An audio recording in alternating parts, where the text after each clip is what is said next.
This is a zoning dispute involving 5146 Creasy Springs Road. Seth Reynolds applied for a building permit. He was given a building permit that was not in compliance, determined not to be in compliance with the zoning, but that's a disputed issue. This zoning serves no public benefit. It's a feeder road where this building, and I've given you a packet of letters from local businesses. We'll make that part of the record. Did you give one to Michelle? I gave 3, and there were only, I guess, 2 commissioners here tonight, so That's fine. I just wanted to make sure because she had still put it in the record. thank you. Mr. Reynolds applied for a variance. His use of that building and that fence is in conformance with the community. Matter of fact, if you'll look at the picture here, this building, Okay, so I'm blind to well, that. you want to run it? This building here is Seth Reynolds' building. This is his fence. This is his neighbor's fence. If you could take that up and show it. Sorry. For someone who wears glasses, I should have known better than. And these are the thin kind of lenses, let me tell you. Okay. So the brown corrugated tin is the building in question. Okay. That has been determined to be in non-compliance with the median. Mr. Reynolds obtained the building permit after paying several $100s to the county, and then it was determined that he was in the right-of-way, although I have our public engineer here, Alan, will do a presentation on that in a minute. Since that time, there's been a lawsuit and a judgment obtained by the county, and now the county is seeking to have Mr. Reynolds incarcerated for contempt, or at least that was the request of Mr. Sweet at the last hearing in front of Judge Azell. Mr. Reynolds lives on a piece of property where the back end of this building is over a cliff area, and so it has pillars. It has pillars so that it is flat because there's not enough surface area. This is not an area that can easily be improved for road development by the county or any other public development purposes by the county. This zoning ordinance, if you apply the 33 standard, which I believe is what the county's been asserting, and I believe there's a 25 and 33, has him, I think, 3 feet over the edge. But I don't believe there's any public benefit to applying the zoning ordinance. And you will read from the letters that there are major negative benefits to our community and to small businesses and restaurants who are, at this time, benefiting from his hobby, the recycling of cooking oil that he uses for recycling and other purposes, which I'll let Seth speak to. I run a truck off of it, and I'm also setting up heat so I can heat my house with it. I've been recycling grease for local businesses for the last 10 years. I do it to kind of help out the environment, also to help out businesses that have a hard time getting rid of their grease. I've been a business owner downtown for almost nearly 20 years, and I understand how difficult it is for a lot of the smaller businesses downtown that have restaurants to dispose of grease nowadays, and that's what I've been helping out with in the downtown district. And I've been informed that the City of Columbia is in the process of enacting a new ordinance dealing with cooking grease from businesses, which will impose a far greater hardship on them, especially if they're denied the benefit of a service that right now is Seth's volunteer recycling service. But if they're denied that, they're going to be substantially economically impacted in a negative way. And that may, in fact, question the viability of certain restaurants in town who you have a sampling of the letters from some of those businesses, but not all of them. This zoning ordinance is nothing but the enforcement of the zoning ordinance is nothing but the declaration of an arbitrary government policy that serves no governmental benefit. It does not benefit the people of Boone County, except into that We are the government. We are declaring that we can enforce our zoning ordinances. You must respect and not question our zoning ordinances. That is not what we're supposed to be about. We're supposed to be about the good of the people, about having variances where we can reflect upon what benefits our community. The denial of this variance and the interference from the county counselor's office and other people with this variance request was inappropriate. This variance should have been granted because it does not, the enforcement of the zoning ordinance does not have a negative impact on any county development. There is no development the county could do which is negatively impacted by the possible 3-foot encroachment, which arguably is not an encroachment, into the zone, into this right-of-way. It is a pure arbitrary exercise of government power. I'm going to let Alan speak now. He's a professional engineer about his findings and his review of this material. Please, Alan. Yes, I obtained the passwords that. State your name for the record. My name is Alan Barnett. I'm a licensed mechanical engineer. You signed in, Mr. Barnett? Yes. And prior to completing my engineering degree, I worked for Public Works, drawing streets and going out on survey crews.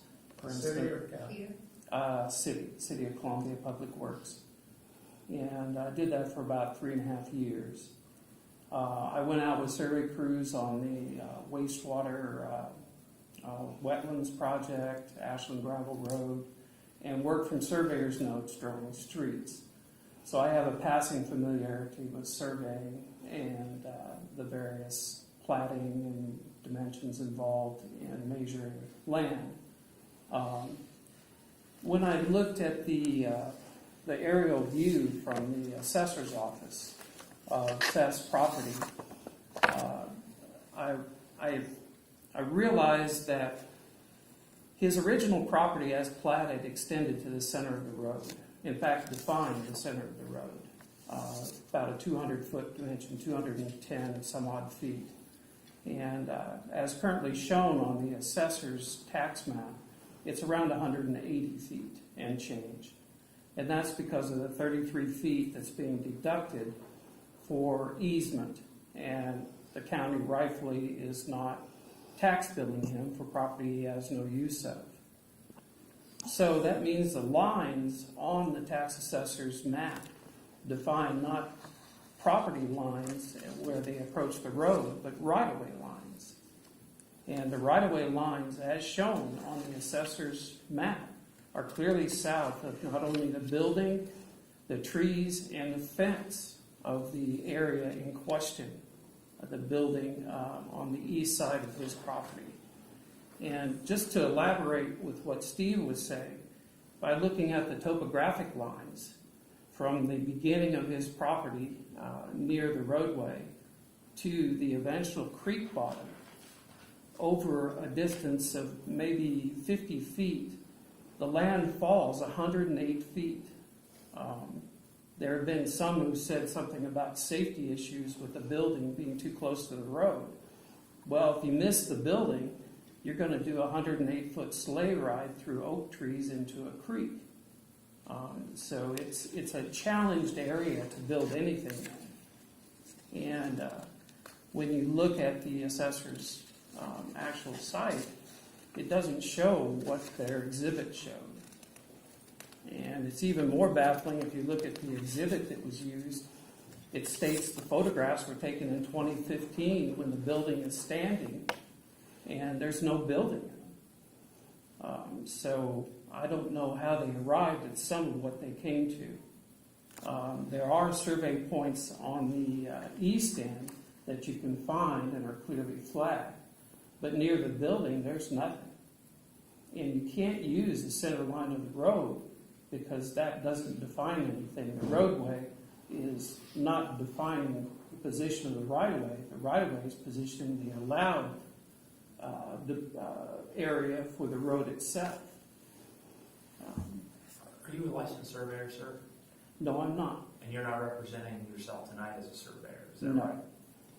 I'm representing myself as an engineer who worked with survey crews and went out and located. In fact, me and Seth got a metal detector And even when looking for the irons, and there was nothing to be found where they indicated there was an iron.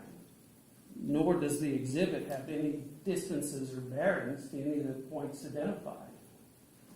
So it doesn't even meet the characteristics of the survey. I was asking whether you were a surveyor. No. You've answered that. Yes. I work with surveyors and I have an engineering background, but I cannot claim to be a public land surveyor. Was this case a case that was litigated in the circuit court of Boone County? It was. Was it appealed? It was. What was the result? The result was a judgment for the county. Although the appeal raises genuine questions of law and fact, the appeal was filed by Tom Schneider and was the original litigation before the circuit court. I've just simply been asked to come in and help address the county commission. Was it appealed to the Western District Court of Appeal? It was, and Did you file application for transfer? and the application was filed and denied. And what did the court do with the application for transfer? It was denied. Thank you. So the county has the power. The power is unquestioned. You have the power, but the exercise of that power is supposed to benefit the public. Without question, the county can put Mr. Reynolds in jail for not conforming to the judgment from the court. And frankly, the court has yet to do that because, and frankly, at one point, Judge Azell recommended burning down the building because Mr. Reynolds is having difficulty paying for and having the building torn down. And Mr. Reynolds was able to get a letter from the county fire district saying that is not a recommended procedure for building removal. And I think that's why, even though Mr. Street was asking for Mr. Reynolds to be held in contempt and incarcerated for contempt, that he wasn't at that point because he showed that he at least was looking at the alternatives presented by Judge Azell. Like I said, the county has the power, without question. You've got the power. You can make him or you can put him in jail. But are you benefiting the people of Boone County? And I think clearly you are not. You are simply making government power arbitrary and capricious. And I ask you to reconsider, now that we've been able to bring this to your personal attention. Ms. Dykehouse has said, I am not permitted to communicate to you directly, except at this hearing. He's asserted that, and I believe incorrectly, that I'm not permitted to speak as an attorney representing a client to the county commission. I believe that's an incorrect application of the On law. this matter, that's what I've said to you, that's what I've said to you in writing, that's what I've said to you repeatedly.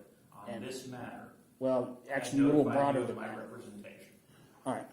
Anyway, I don't believe that's correct reading of the rules, canons of ethics. But what I do believe is this commission is designed to help the people and benefit the people.